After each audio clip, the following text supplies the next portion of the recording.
This episode is brought to you by Shopify. Upgrade your business with Shopify, home of the #1 checkout on the planet. Shop Pay boosts conversions up to 50%, meaning fewer carts going abandoned and more sales going cha-ching. So if you're into growing your business, get a commerce platform that's ready to sell wherever your customers are. Visit shopify.com to upgrade your selling today.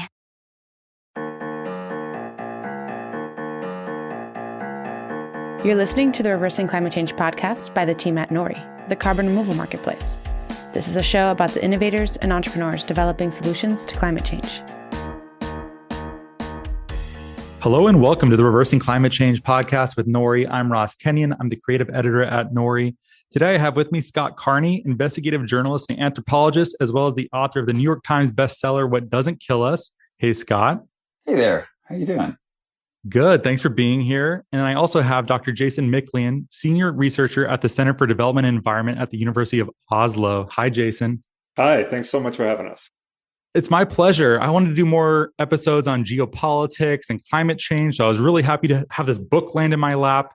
You are the co-authors of The Vortex, a true story of history's deadliest storm, an unspeakable war and liberation. So I think in order to set the stage, I don't think people know a lot about post-World War II South Asia. I'm making that assumption. Maybe it's wrong, but I think it's a fine place to start. People probably know a little bit about the British Raj and Gandhi. If you're a little farther east, maybe they've seen Bridge on the River Kwai or they've read Burmese Days or something like that. But I don't think partition and everything after that is very well known. I think the only things that I really know about it is I read Khushwant Singh's Train to Pakistan some years ago. Beyond that, I know basically what's contained in this book and nothing else. So I'm going to make that assumption for our audience, and maybe you could set the stage a little bit for us, what the world looks like in this region after World War II. Man, I do think that the world would be a better place if everyone had read Khushwant Singh's works in general. So that's great. I would say that probably most people aren't super familiar with what happened, and we'll give just a very brief historical overview of where South Asia was in 1970. In 1947, India, which used to be, under British control, partitioned into two major parts, right? There was India, where it was a Hindu majority country, and then Pakistan, which was a Muslim majority country. At least 1 million people died as they fled to either side of Pakistan and into India. And that's what actually Train to Pakistan's about. But, when Pakistan came into existence, they split it solely on religious lines, and that actually made Pakistan a divided country when it first came into creation, where there was East Pakistan, which is present-day Bangladesh, and West Pakistan, which is present-day Pakistan, were actually one country divided by who soon became their mortal enemy, India, in the middle of them. And Pakistan more or less treated the Bengali-speaking East Pakistan as a colonial fiefdom, much like the British used to treat India. And they were just hijacking resources out of there for close to 20 years before this book begins. So that's sort of the geopolitical landscape of what that looked like. I think there's also, maybe we can introduce this later, but the Cold War dynamics of this are massively influential for how this all plays out. Why was it chosen to partition like this? Pakistan has Punjabis, has Baluchis, has Pashtus. It has, many, many ethnic groups inside of it, but they're generally Islamic in general. So then the decision was made just on religious lines to lump the Muslims of Bangladesh and Pakistan together for governance reasons? Yes, exactly. And it was a terrible idea. This was when the British policy of divide and rule, which had ruled in that area for almost 300 years, the British were always setting one community against another community, whether it was like Hindus versus Muslims or Rajputs versus Kshatriyas or these various groups in India. They were always backing one in order to beat up another. And those politics played out in the years prior to partition, so that they wanted to, essentially they had internalized it. And even though Islamic and Hindu communities had been coexisting for, eons in India, these politics sort of went out of control. And I don't want to get too much into the weeds. I'm trying not to get into the weeds, but essentially, there was a movement by the leaders of what became Pakistan and the leaders of what became India to divide their political centers. Jason, do you have any context you'd like to add before we just start at the beginning of the book?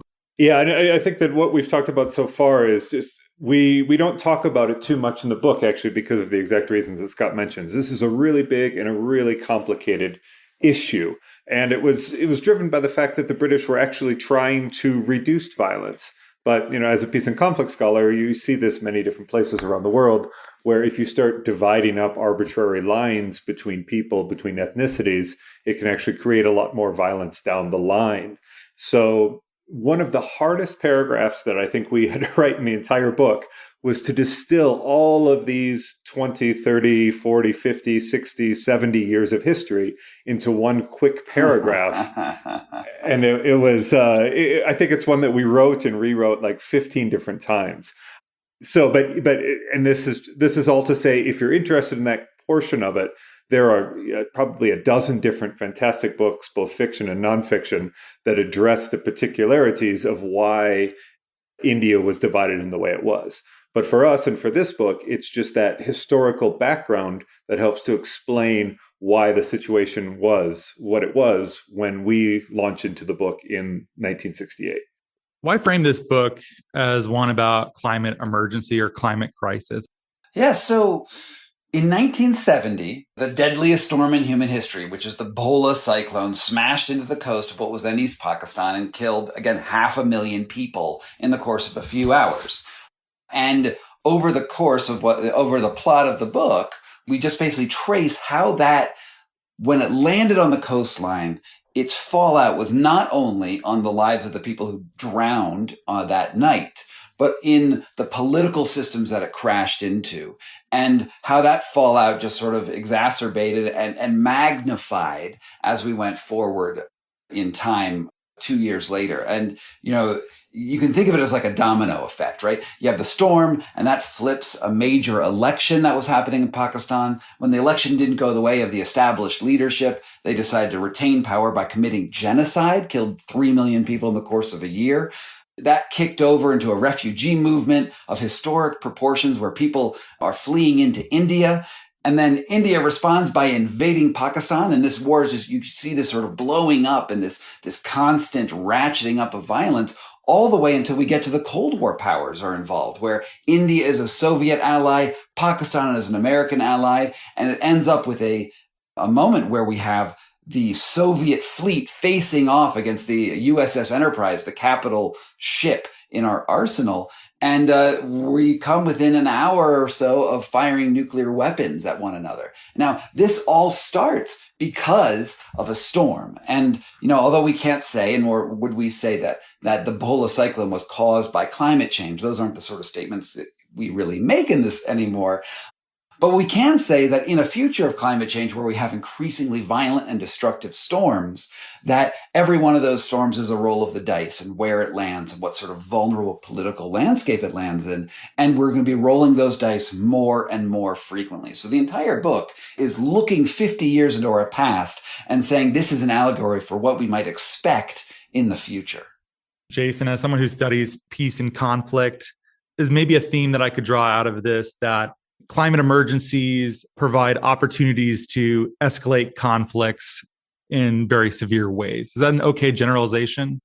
Sure. You could say that about any sort of large-scale natural disaster, of which we see more and more of now thanks to climate change. So anytime a storm like the Great Bhola Cyclone or even any other sort of very large-scale natural disaster hits a country, the leadership and the leaders of that country have a choice. Are they going to help the people who are affected, or are they going to neglect those people, perhaps for their own interests? And where we see the biggest danger of this, not just in 1970 in East Pakistan, but also today, is when those sorts of storms, when those sorts of events hit ethnic areas of a country that are different than the ethnic leaders of that country. Those are probably the highest risk areas. And I'd also just like to add with what Scott was talking about too, as we were doing research for this book, we did about 5-6 years of research, we were not only terrified by the way that the Bhola Cyclone ended up triggering what almost became World War III, but also the fact that this relationship is something that it's really hard for people to appreciate and understand and respect today. Because, we all know there are a lot of really important, powerful climate change books being written today. But a lot of them are from this academic side where you're overwhelmed with data, the evidence is overpowering.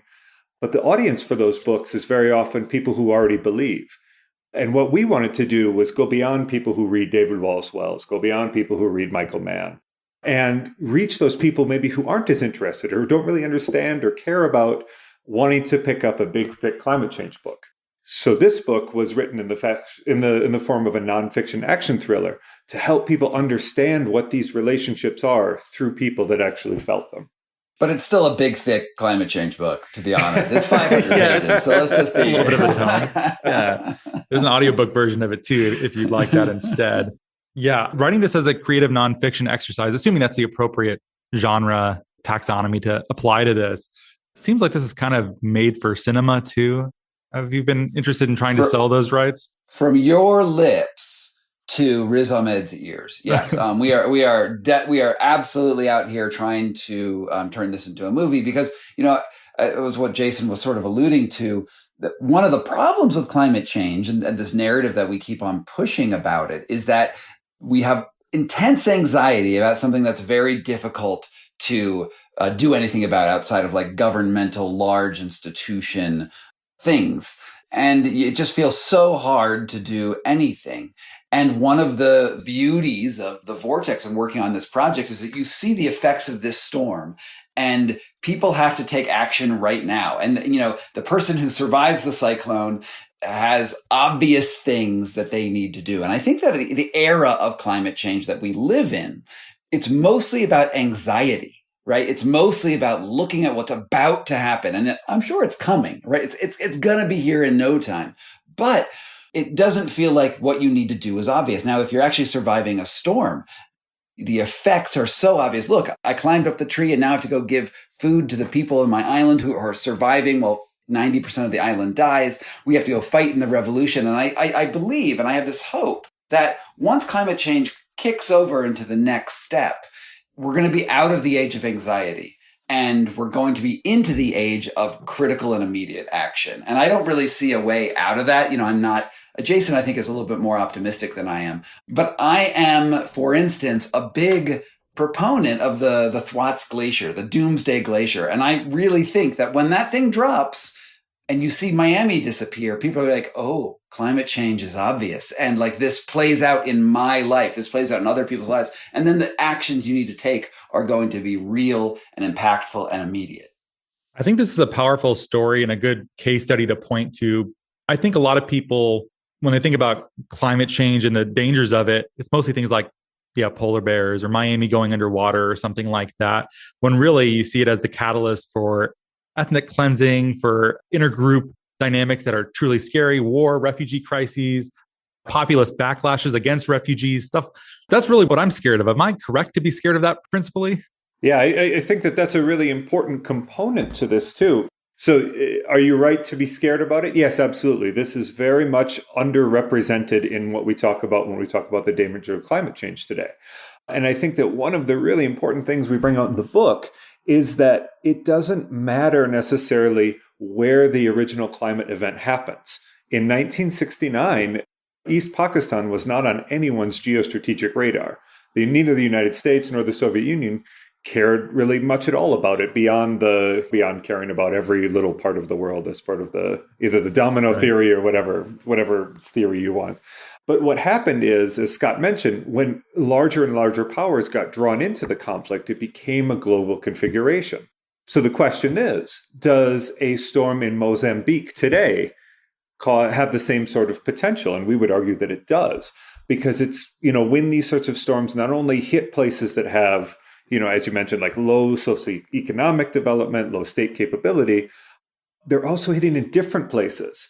So Bangladesh, for example, is one of the world's most prepared countries in the world for cyclones now. They've spent 50 years preparing and becoming more resilient to them. But if a cyclone were to hit Yemen tomorrow, they wouldn't be at all prepared in the same way. So that sort of very complicated relationship between a storm hitting and the potential for conflict is something that has been deeply studied in peace and conflict studies over the last 10 years. And that's it's something that there's no causal chain, which makes it much even harder to get into the media because you can't say this storm caused that conflict. But you can say these sorts of storms in these sorts of places cause these sorts of conflicts. It might be too much to introduce, given that it's the bulk of the book or nearly so, but how does this play out geopolitically with the Cold War and the Soviet Union and the US taking sides and all of the political machinations that are happening? And I realize that's probably an impossible question, but give us a taste. So India is a Soviet ally, and Pakistan is a U.S. ally. And not only is Pakistan just an ally, Yahya Khan, who is this genocidal maniac president, is actually Nixon's probably best friend in the world. And it has been, so right before the cyclone hits, he's had a meeting with Nixon where Nixon assigns him this special project. He says, you want to be a global player. I have this mission for you. I want to open up trade relations with China. And because of a series of events that we won't get into, Yahya Khan was the only person on earth who was friends with Mao and friends with Nixon. So he was the perfect intermediary between these two men. And, since the Cultural Revolution, Mao had been sort of shut off from trade relations and diplomatic relations with Americans. So what Yahya's doing pretty much through this entire book is in addition to the horror show with his disaster response and flipping over elections and genocide and that sort of thing, he's also ferrying notes back and forth to Mao and Nixon going back. He even smuggles Kissinger into China for the first official diplomatic meeting in like 50 years.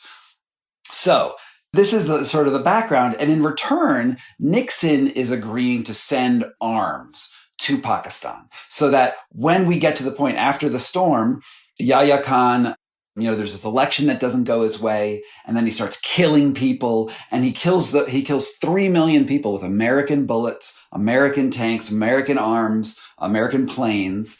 And the American embassy, who's witnessing this, who's actually, the people in that consulate are actually, their hearts are in the right place. They're sending out all these telegrams to the world being like, oh my God, there's a genocide going on. And Nixon squashes that. Kissinger squashes it and stops these notes from getting out into the world so that actually the genocide sort of happens below the international radar. So all of this is occurring.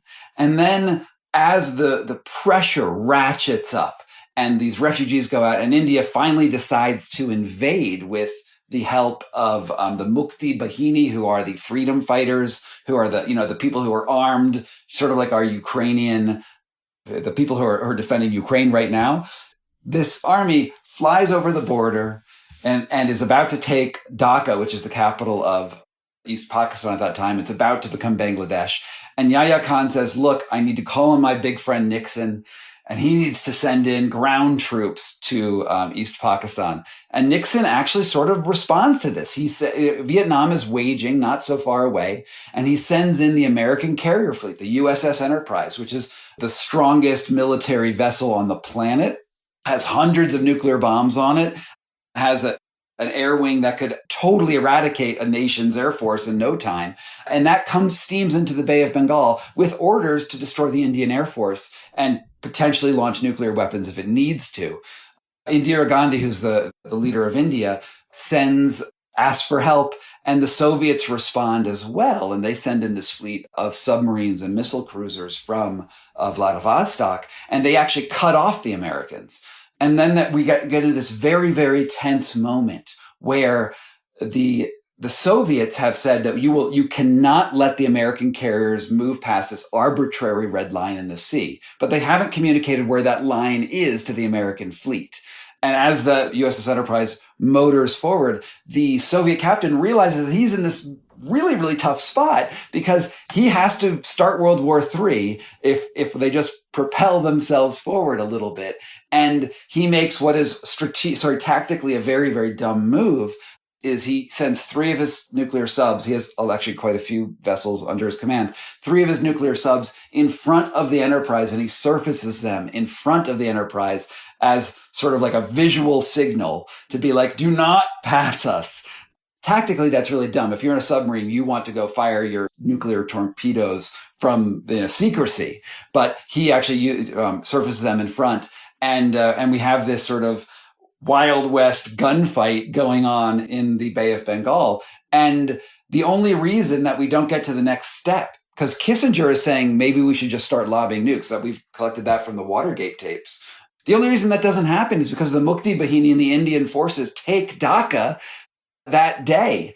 And it's like, oh, well, there's nothing to fight over anymore. And you and me and everyone here is listening to this podcast, and everyone else you know is alive because those freedom fighters actually took the strategic objective. And it's not a story that we talk about very much anymore. And it's crazy. I think people have probably only heard about this if they've seen the, what's the George Harrison show? Is it Concert for Bangladesh? Is that what it's called? Mm-hmm, that's right. And that's one of the things that's so interesting from at least a historical perspective about this, is because in 1971, the fight for Bangladesh was, almost every bit as big in the media as the Ukraine conflict is today. So, I mean, it was on Time and Newsweek every single week, especially in the second half of the year. So this, so everyone knew about it. Children were doing hunger strikes in Michigan. Guys were hijacking planes in France for the Red Cross to send supplies down. Like, people just had, there was this huge outpouring of support for the Bangladeshis. Yeah, you mentioned George Harrison and Ringo Starr. The Beatles, they put the world's first humanitarian aid concert on. And, it was in the public eye, and it was something that everyone cared about. But then now, 50 years later, we've almost totally forgotten about it. So, and that's what happens sometimes with some of these conflicts. We collectively start to lose our understanding and appreciation for the lessons of the past, because it, especially now with 24-hour news media, it seems like every 3 or 4 years there's a conflict like this, and it can be overwhelming. But it's still so important to look into the past if we want to understand the links between conflict, what causes it, and what it can become. I think it's easy in hindsight to look back and be quite cynical, especially with these Cold War alliances. I'm thinking of the U.S. supporting people like Diem in Vietnam, or Papa Doc in Haiti, or Trujillo in the Dominican Republic, people that are sort of craven, authoritarian, very, very scary people. But at least they're non-communist, right? And the communists, of course, are not so nice either. And I think that's very clear to say as well. How fair should we be to Nixon and Kissinger? Are they just war criminals and terrible people, or is there more nuance that we should be thinking about this with? One of the interesting things about, the book, of course, but also Nixon and Kissinger in general, is they have thousands of hours of recorded tapes that Nixon recorded himself. So, we don't have to make a judgment about, their role in history. They tell us themselves in these tapes what sorts of massacres they want to do, what they feel about certain ethnicities and people, and the way in which they see the world and the way in which they act gives much stronger evidence to that question that you ask than anything Scott or I could say as far as our perceptions. I mean, you only have to look at the actions that they did during that time in office to be able to make that assessment. Yeah, genocidal maniacs with no redemptive qualities. Let's just be clear. Okay. Yeah, I guess I caught some whiffs of that reading the book. That's how you thought. Yeah. You may be able to detect the slight differences between the academic and the journalist between the two of us here. Yeah, much more measured. Investigative journalists, you guys are known to have axes ready to grind, right? No, I know. I think like Jason said, there's data that proves it. I mean, when you're willfully aiding and abetting a genocide and it's happening, and because of your actions, 3 million people die. I don't think we need to mince words and be more nuanced. I think we just need to say this is genocide, and Nixon helped perpetrate it. Like, I don't find that a problematic statement whatsoever. Yeah, you're not interested in rehabilitating his reputation. I am not. That's not a research project of yours? Yeah. Okay. But one of the things I think that comes across in the book too is pretty much everyone knows now that Kissinger did so many evil things in, Bangladesh and, more notably in Cambodia, Latin America, so many different places. But there's always one of the things that I really wanted to get across through his own words is he's not the brilliant strategic thinker that everyone assumes he is. Mm-hmm. He's just a hothead who has him and Nixon weren't that different in terms of what they wanted to do and how they wanted to do it. One of the more important things of the last few chapters of the book especially is just to show that Kissinger was not brilliant here. He was not strategic. He was not forward thinking. He was going by his gut. He was telling Nixon to go lob some nukes. He wasn't the intelligence that is often perceived for him to have wasn't there in 1971, that's for sure. Yeah, I mean, that's actually a really interesting thing about history in general is that oftentimes we look at leaders and say they knew how it would all pan out, right? It's like some guy in a political office knew how 10 years from now, all of those events would fall into their favor. And Nixon and Kissinger actually had a pretty great run up until Watergate, where, Nixon is remembered as a diplomatic genius for what he did in China, right? He's remembered as like, wow, I can't believe we have Chinese relations. It's because of what he did. But, he sort of like thugged his way through a lot of this.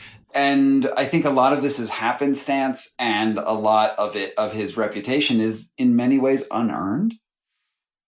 Really, that Sino-Soviet split, though, is so famous. And I don't think it was a fait accompli or something that was historically inevitable without that sort of vision. But again, I might be way off here. You might correct me. No, I'm not saying that would definitely have happened. History does involve actors doing things, but I wouldn't say that him doing that and the way he did it. I mean, if you're really Machiavellian and you say, okay, well, it was okay that he opened up China relations and that was worth 3 million lives in Pakistan, then I guess we have a different viewpoint. Yeah. And I think that you could just add to that the fundamental player that made that happen wasn't even Nixon, it was Yahya Khan. And that's what I think is, really interesting about that. Is like all Nixon did is make some phone calls and write some letters. Yahya was the one who actually spent those 6 months at the cost of his own country's solvency to do this for him. And as we show in the book, I mean, there's a pretty strong anecdotal evidence, at least, that Mao was basically playing Nixon all along, because China had so much more to gain by this opening up than the U.S. did if it was on their terms. So did Nixon do something here that was beneficial for the United States? Possibly, but was it more beneficial to other players in the saga? Yes. Why do you think we attribute such superhuman 10-dimensional chess level skill playing here to someone like Kissinger? Also, relatedly, I remember hearing that about the Trump White House, but then all of the staffers who resigned were all like, no, it's chaos in there. Like it's not some sort of like deep plan. It's very reactive. It's very driven by the news cycle. Why do we do that? Kissinger's most exceptional skill is being able to promote his own brand. So in that way, it was very much like Trump. I mean, this guy wrote several 1,000-page memoirs about all the amazing things that he did. He had this great ability to be seen as a thinker, but talk to politicians in a way that made him think like it was his idea, but he could make it their idea, just buttering up people in a way that gave them credit for the idea, but then gave Kissinger credit for the overarching vision.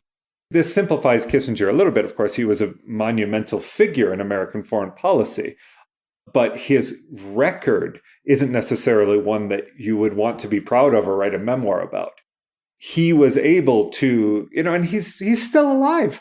It's, when you're dead, people tend to then write the more critical, reflective essays. So, he's still there. He's still in foreign policy. He still goes to China. He still talks about developing U.S.-China relations. So since he's still such an active player, maybe this is something we'll see more 5-10 years down the line with more critical reassessments of Kissinger's legacy. I might be a bit of a dilettante here, but I associate him quite strongly with its continuity with Kennan, right? And George Kennan's containment. And I don't know that there was a lot. I mean, he struck me as pretty squirrely and pretty smart. Maybe he's not. Maybe he was just blundering through it, like you might say. But I don't see a ton that was novel relative to just like basic Cold War thinking. It depends on who you ask. Yeah. Like I said, I might be a dilettante here. No. That's absolutely true. He was very influenced by Kennan. And of course, you have this Cold War framework that he was involved in and who acted in. But I think a lot of the decisions that Kissinger made, he was looked upon at the time very often as someone who was willing to make those tough decisions, as you would say, ones that involved killing thousands or millions of innocent people in foreign lands to secure United States objectives. So that willingness to do those sorts of horrible things and support those sorts of horrible leaders was viewed in a weird Cold War way as a sort of strength to save the American way of life by destroying anyone who might be interested in going over to the Soviet side. I want to go back to the basic premise of the book here and unpack this a little bit for listeners who may have lost this thread. But what was Yahya Khan's objective in Bangladesh? Because he wanted to cover it up for as long as possible and use this moment that he has for increasing the prestige and status or just domination of West Pakistan over East Pakistan. It struck me as really short-sighted. Surely the truth of this would come out and totally backfire. Am I reading history wrong? Is that not the correct way to see this? It didn't really seem that coherent to me. It just seemed like a crazy gamble. I mean, he plays a lot of poker in the book, so maybe he's okay with that. I mean, his quote is, "I want the land, not the people." And I think that Pakistan had this essentially a colonial fiefdom that they were treating just like the British treated India beforehand, and they were taking all the resources out. So it was like this cash cow that he didn't really have to care about the folks who were there. And it was well known, and all the protests that had happened before were violently shut down. And this was just a ratcheting up of, maybe this is an insane policy to begin with, right? It's not a very good policy, but it was more of an extension of a logic that had already existed and existing prejudices from these people who were essentially foreigners, even though they were in the same country. But they were essentially foreigners operating the military industrial complex of Bangladesh. And you said that, was there a way he could have gotten away with this? Well, maybe, right? I mean, there are a lot of genocides that happen where those parties still sort of stay in power after they succeed in quelling resistance. So, I mean, and how many people are really talking about the Bangladesh genocide anymore? I mean, 3 million people died, right? That's half a Nazi Holocaust, right? That's a really, really bad thing to have happened. And yet, you don't get those memorials all through DC. You don't really have this talked about. Like, it's something that is just sort of like forgotten by history. So maybe there was a way that it could have worked. I'm glad that it didn't. I'm glad that India was able to, and the freedom fighters were able to win. If Indira Gandhi had not invaded, this may have been just the massacre in East Pakistan. I mean, you probably also haven't heard about the massacres in Baluchistan, which is actually in what we think of as Pakistan now, where hundreds of thousands of Baluchis were killed. And again, we don't remember this. Jason, I'm wondering if you have any lessons we can draw about statecraft and design and capacity that might minimize future incidents like this in light of climate change that will soon be upon us in more and increasingly dangerous ways.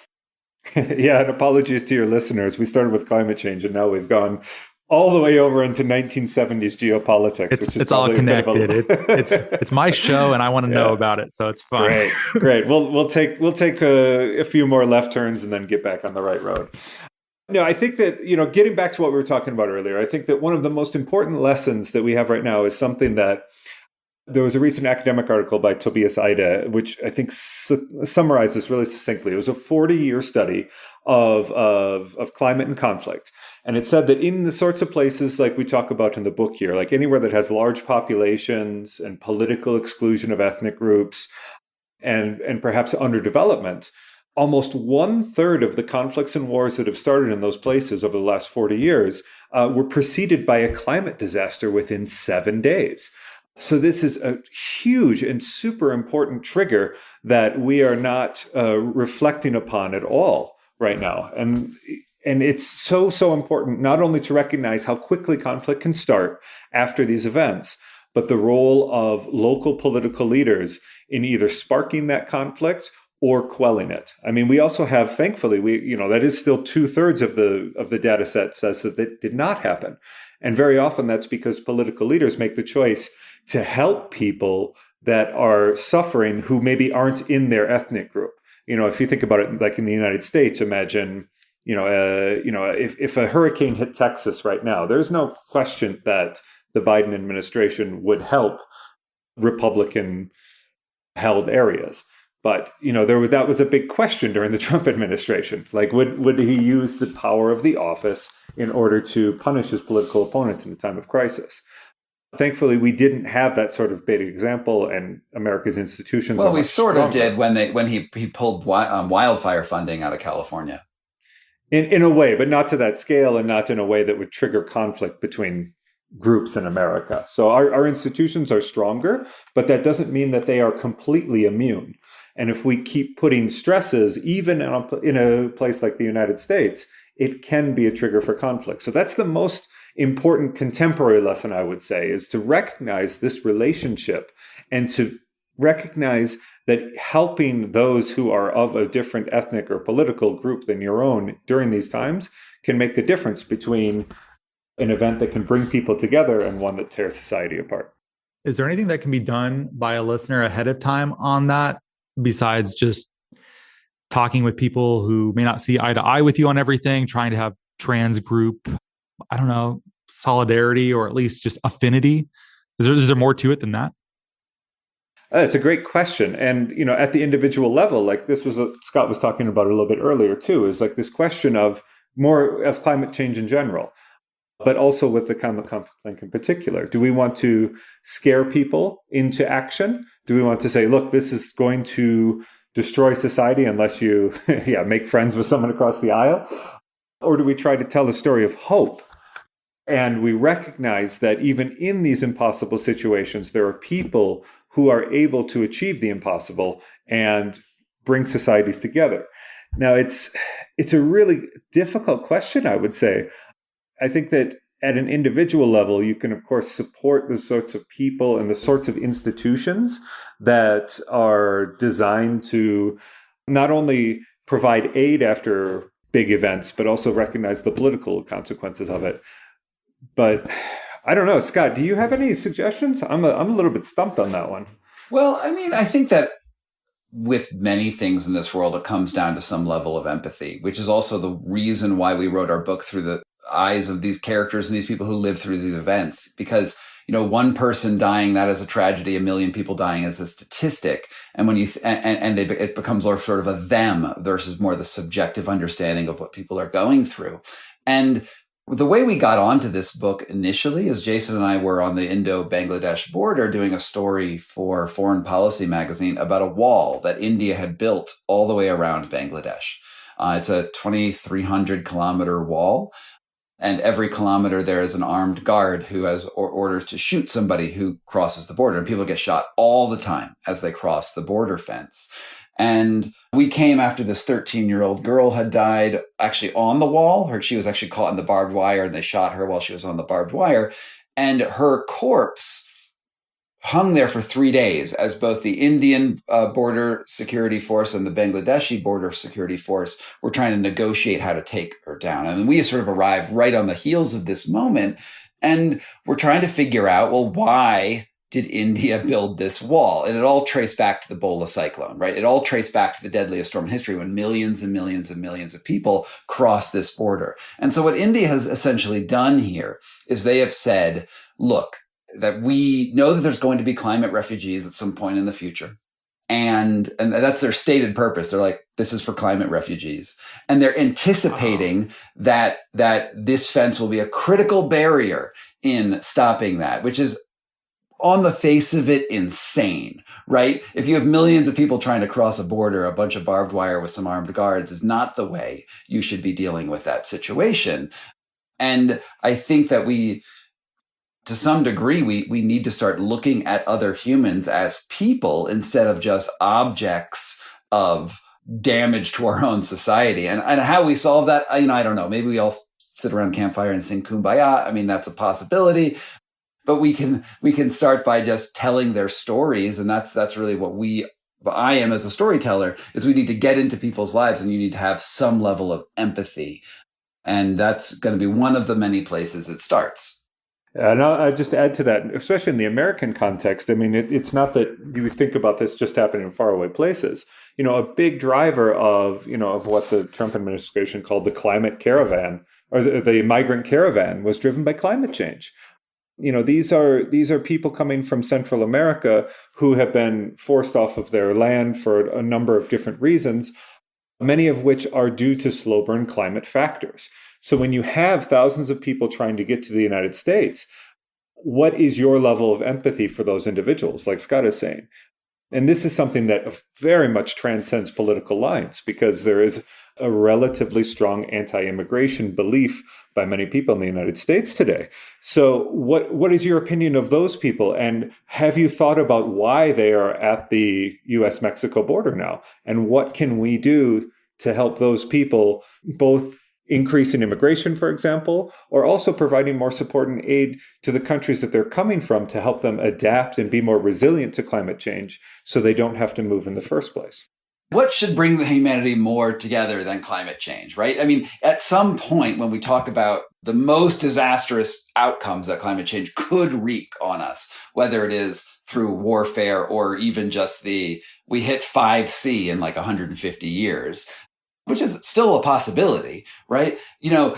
At that point, what do your borders mean, right? What does it mean that you have a nice little retreat in New Zealand?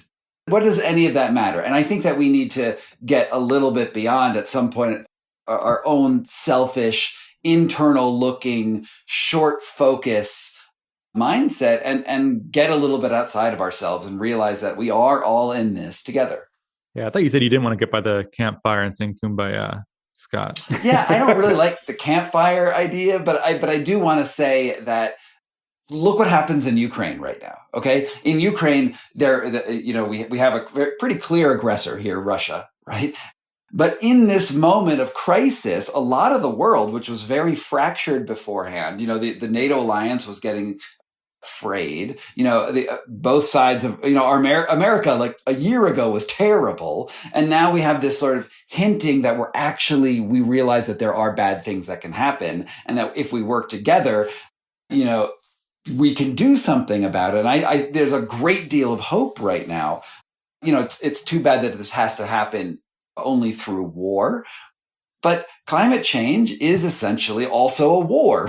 It's also, the stakes really are death and destruction. It causes wars. It will create immense human fallout. And I hope that the acute events as they occur, such as the Thwaites Glacier or whatever else, I think that these things can provide, the impetus that we need to get together and do things, whatever those things might end up being. It doesn't need to be kumbaya. It can just be also self-interest. I'm fine with that.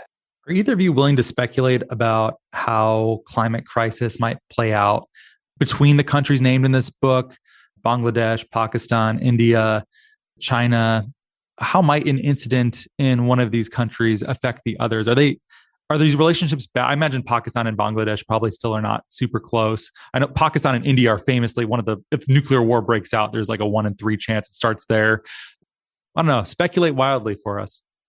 Oh, I mean, it's pretty obvious that climate conflicts are enormous there right now, right? I mean, one of the reasons that India and Bangladesh became enemies again, only a few years after the liberation war, where Bangladesh got its freedom, was over water rights coming down from the Himalayas. China has a border conflict with India as well. I mean, we could absolutely see any number of climate-driven horror shows. I mean, there is no aquifer under the state of Rajasthan anymore. Rajasthan is where the cities of Jaipur and to some degree Delhi is sort of like right next to it. We are in major, major climate crisis. Salinization is coming up throughout the Ganges River Delta, where, freshwater resources are in trouble. Yeah, we're going to see stuff. But I will say, here's the note of hope, is that when we asked the sort of one of the top climate change ministers in Bangladesh, like, essentially, your country's in a lot of trouble, right? Like, even if you figured out the storm stuff, you've got the rising tide stuff, which is messing up people, and everyone is now crowding into Dhaka, which is the fastest growing city on earth right now. What are you going to do? And his response I really liked, which was, we're going to adapt. Of course we're going to adapt. We're not going to give up throw our hands into the air and die, we're going to figure this out. And I know that there's a lot of people in this climate change space who hate the word adaptation, right? They hate the idea that we have to adapt. No, instead we just suck carbon out of the air and fix it like utopia next week. That's not going to happen. This is going to be a measured and slow thing, and humans have to adapt. And you have to adapt by being empathetic with other humans and realizing that these movements of people and changes in economies are going to affect us all. And when you say it will affect us all, that means you have to change, which means you also have to adapt. And I would just add to that, as Scott was alluding to, this isn't a question for rampant speculation for 10 years from now or 20 years from now in South Asia. This is happening right now. This is a question of right now. There are massive heat waves all over the Indian subcontinent right now. Millions of people are migrating from the delta of Bangladesh to the capital because they can no longer grow crops right now. So all of this is happening and causing societal stress in this exact moment as we are having this podcast. So it's not something where we can think about, what sort of thing might happen in the future that can cause conflict. These sorts of conflict actions, both between countries, but also more importantly within them, those triggers are being set and they are going off right as we speak. So it's so essential to not only recognize the relationship between, for example, heat waves and conflict, or desalinization or salinization and conflict, but also recognize, as Scott said, that the adaptation component has to be done immediately. It's not something you can build in over a decade. I found it very plausible in Kim Stanley Robinson's Ministry for the Future that, once there's a heat wave, and I believe it's in northern India, it goes beyond the dew point, people start dying. It's not going to be a surprise when someone roguely starts doing solar radiation management or other adaptation things that are a bit spookier than watching out for rising tides and better cooling systems. Once that stuff starts happening and the geopolitics of all of that, I find that pretty believable and frankly pretty terrifying. 100%. I mean, we're all on this ride together. We'll see how it goes.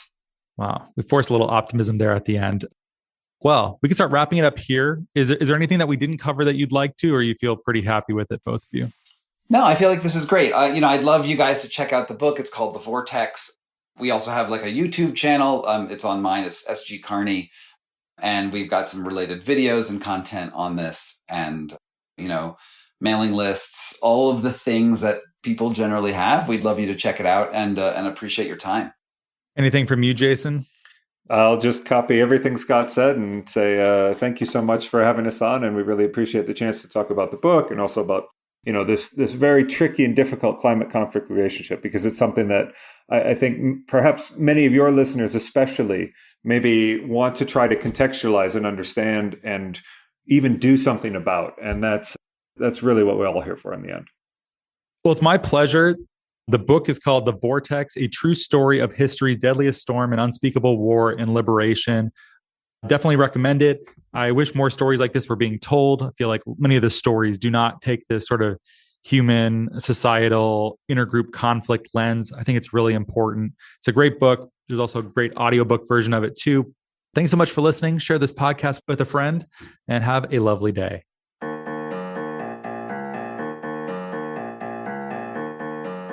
Thank you so much for listening. If you could please subscribe and give us a great rating and review on Apple Podcasts or a rating on Spotify, that'd be much appreciated. It helps us get our content out to more people. You can sign up for our newsletter at nori.com, follow us on social media, and we will catch you next time.